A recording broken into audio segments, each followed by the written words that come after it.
In an astrology forum, a contributor named Rachel M. dropped a question sparking a surprisingly lopsided debate. Who is more dangerous, a bad Gemini or a bad Pisces? Visualizing the raw results, 77% of commenters chose Pisces, leaving Gemini with only 23%. When factoring in reactions as a measure of agreement, the consensus shifts to a massive 88 to 12% distribution in favor of Pisces. The qualitative data reveals a specific pattern of behavior. Commenters independently used words like diabolical, targeted, and terrifying to describe their experiences. These aggressive descriptions directly conflict with mainstream astrological textbooks, which define Pisces as a gentle, dreamy, and empathetic water sign. This leaves us with a paradox. The lived experience of these participants contradicts the accepted map of reality. An examination of those 194 comments reveals a specific behavioral profile that explains why the water sign label feels insufficient. Dozens of participants described a reliance on covert operations of a person whose distorted reality becomes a functional framework for causing harm while truly believing they are doing good. Others pointed to a specific mechanism of attack, the use of the victim card as an offensive weapon, coupled with a total removal of personal limits when provoked.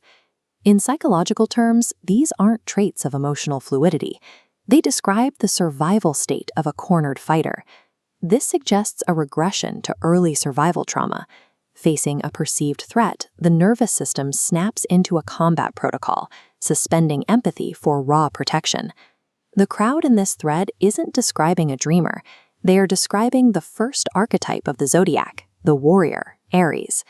This distinction is the core of the Aditya Zodiac, a system suggesting that modern astrology accurately identifies archetypes, but assigns them to the wrong coordinates in the sky. The mechanic is simple. In this system, every sign is shifted exactly one 30-degree position forward from where mainstream astrology places it.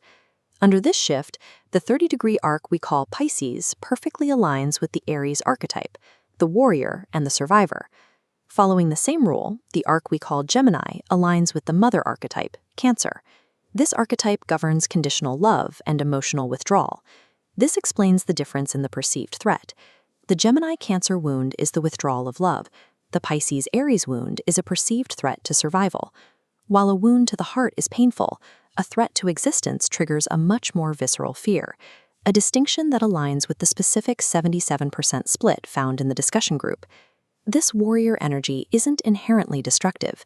When integrated and healthy, these same traits serve a very different purpose. This arc of the sky is the sun's exaltation point.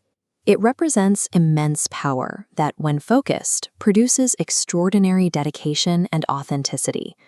This primal survival instinct transforms into fierce protection of the vulnerable and natural leadership, the archetype of the bearer who carries what others cannot.